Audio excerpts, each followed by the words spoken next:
Firm Foundations Counseling. As Coach getting some words from Coach Mike Vining, who's doing the color commentary tonight on ESPN Plus. Is Coach working to get everything settled here next to us for a moment, and then we'll get ready to go. And ready. Yeah, there we go. Well, Coach, congratulations. My goodness, what a night from Arsula Clark. 33 points, 11 rebounds. Boy, she was just spectacular tonight. And, 33 points, 14 rebounds. Yeah, I said that wrong. So, boy, just exciting night from her. And she just put this team on her back. And boy, it was fun to watch. Yeah, she's a special player, obviously, when she had it going. And of course, has the incredible ability to get to the rim almost at will and split two defenders. And sometimes she's got people draped all over her and makes some tough shots. And, easily her most impressive performance and most impressive all-around performance. I know the 33 points were big, but to go 11 of 13 from the free throw line, and that's, usually not her strength, but she goes 11 of 13, so hats off to her for that. And really had a tough first half from the field. She was 2 of 7 in the first half, bounces back to go 9 of 14 in the second half, which was huge. 6 offensive rebounds, 14 rebounds total, and like I said, the all-around performance, 4 assists, 3 steals, throws in a block shot for good measure as well, and tough kid, and she's a competitor, and she weighs about $140, I think, and you see her go get 14 rebounds among the trees and some big bodies, so just clearly her best performance. To have that performance out of her, but then Amber Thompson helps you out too. 16 points, hit some big threes there at the end of the first quarter. 16 points, 5 rebounds. I mean, she made quite an impact on this game as well. Yeah, and that was one of the things we actually talked about is Amber kind of got us going in the first quarter and hitting those threes and going 3 of 6. And we switched defensively. We started putting her on number 1. That Jire Washington was starting to beat us off the dribble a little bit.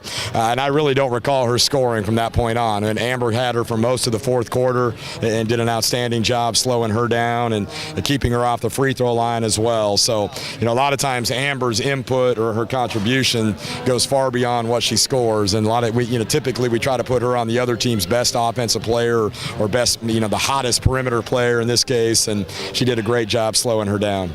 The effort down the stretch, I know Sue did a lot of that scoring, but this team effort, deflecting passes, Shaq Coatney jumping a passing lane. I mean, this fourth quarter, 26-11, just the team effort, it was all there down the stretch for you. It really was, and again, that's, you and I talk about this, and we've done this numerous times where we hold teams that are averaging over 70 points a game, and we hold them well below their average. They get 53 tonight. Obviously, in the second half, they only come away with 11 points. Kind of challenged them a little bit at halftime. Defensively, we weren't real happy giving up 20 points in that second quarter, but you're right. Shaq, I believe, took 2 charges as well, if I'm not mistaken.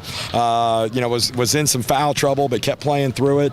I know she didn't convert it, and she gets a steal and goes the length of the court. Those are big momentum plays for you as well. And like you said, the deflections, and I said this about her, the other day. I felt like, she makes a lot of plays that don't always show up on the stat sheet. The way she rotates over to stop a drive. Charges are only something that we keep track of. You don't see it on the official box score, so I thought she did a great job. Amber Thompson, too, going back to her in that play at the end of the third quarter where she gets that steal on the inbounds pass. How much did that set the tone for the fourth quarter? It was big, and again, it's just the momentum. And we had just scored. I think we had just hit, 2 free throws, I believe, or a layup. So we had gotten a layup, and now Amber, has the presence of mind and to run through that lane and get a steal and then go draw a foul and knock down a free throw. Just, one more thing to kind of give us a little boost going into the fourth quarter. And, we have a phrase, Mike, that we use a lot, and it's real simple. We just say 1 second burst. And sometimes if you have a willingness, not everybody does it, all the time, but if you have a willingness to play hard for 1 second, you never know what might happen.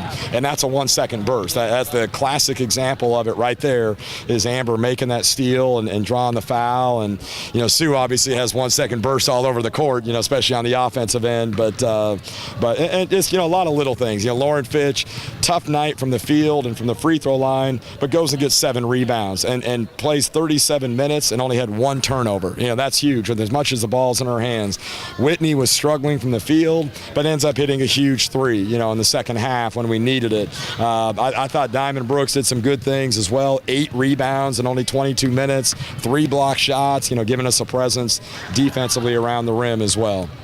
Have a chance now, because you're out of this tournament, you can close the season on a 3-game winning streak and end this the right way. Just what does that mean for this group to close this out strong? Well, it means a lot. I mean, we just got done talking about it. Said, ladies, we were close a couple weeks ago. The team that is now the #1 seed in the league in UT Arlington, I guess technically they might be tied after tonight, but UT Arlington, we had a chance to win that game in regulation. Felt like we should have won it.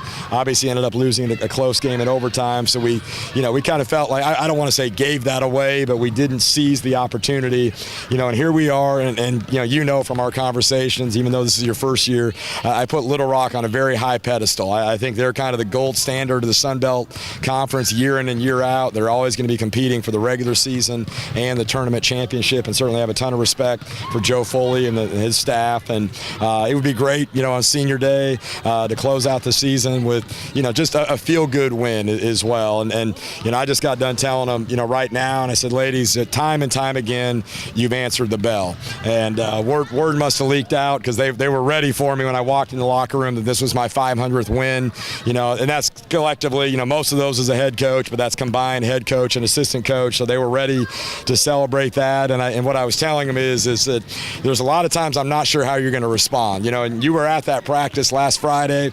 We kind of got after them a little bit, because we were disappointed with the loss to App State, and we answered, with a great performance against Coastal Carolina. We weren't real pleased at halftime. We were disappointed to be down 7. I said, I guess there's good news, bad news. The bad news is we're not playing particularly well.